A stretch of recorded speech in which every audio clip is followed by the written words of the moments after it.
Marketing Animals Facebook Loan Officer Help Desk. If you're looking for some quick answers, they've got an underwriter right there ready to answer your questions. You can join for free. Just click the banner you see right here over on your right. You may have to scroll down a little bit. Or if you're on your mobile device, just scroll all the way down. You'll find this banner down there. Or there'll be a link somewhere around here that you can click on and go join that Facebook group. Very handy, by the way. What do you think? 4 or 5 people are going to watch the show today? You know, I'm going to say there's probably about 27. Hey, for you 27 people out there, Rock on! Happy New Year. Thanks for being here with us, because we're here today. We It's told not it. true, Well, it's Friday. all right, so let's just kind of think about like what 2019 is going to be like. Here's kind of some of my thoughts.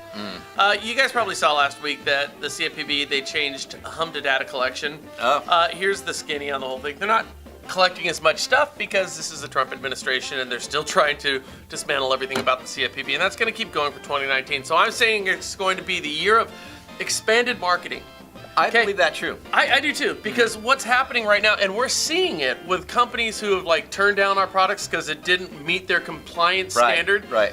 And now they're closing fewer deals, and they're Right. looking around and they're saying, Let's talk about that booster thing again. yeah, let's, you know what I mean? Yeah. So you're starting to see, in order to compete for mortgage companies, they're going to expand their criteria. It's Right. really funny. We can't do that. That's not compliant. Hey, excuse me, our numbers are down. Shit, maybe we can do it. Let's look at that again.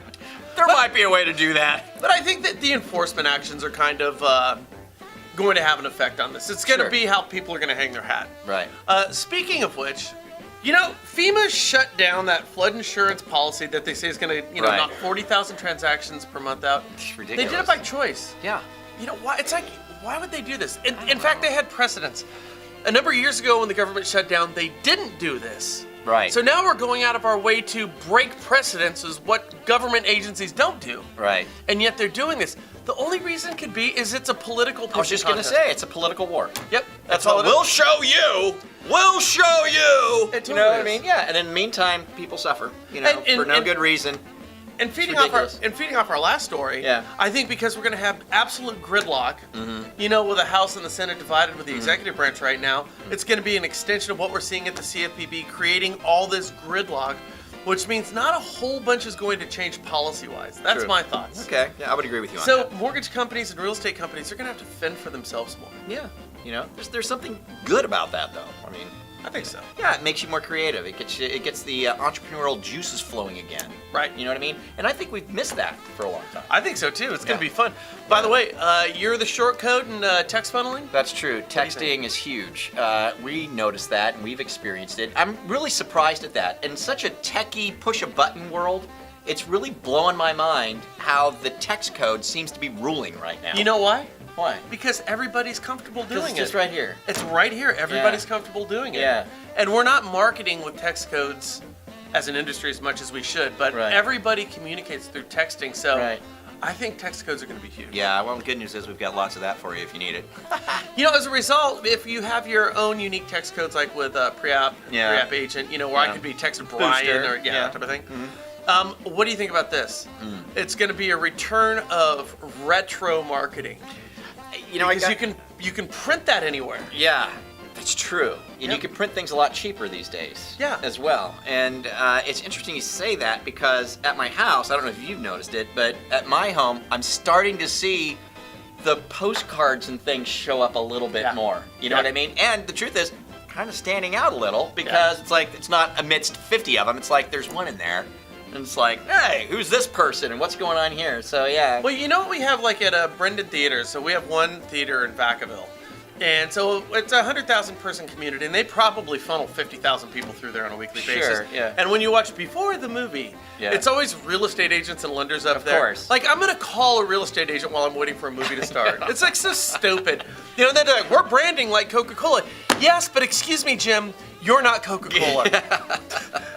But I always thought if I had my own personal text code, That's what and you just do. put on like before the theater, before you buy a house, you need to hear my message. Text this to that and put Yeah. it up on the movie screen. I bet you get it.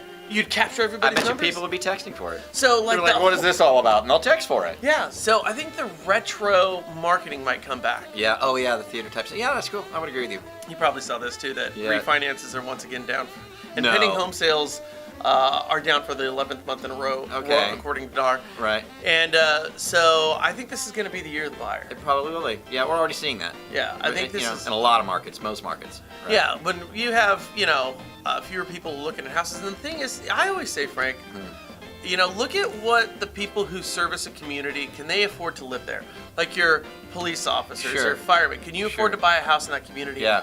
Most of them can't. Right. And if you can't, there's a problem. There's a major problem. Right. There's a problem. And if you can't afford a ticket to the concert, you don't care who's playing. That's right. And so I think a lot of buyers are disappearing, and that's going Yeah. to pull prices down a Yeah. little bit. Yeah. We're already seeing that in a lot of areas, even ours. What do you want to So- see for 2019? I want to see growth, man. I want to see growth across the board. You know what I'd really like to see? I'm not BSing you too. No, I don't want you to. I would really like to see new people getting into the space. I think we're still very heavily weighted with the older crowd.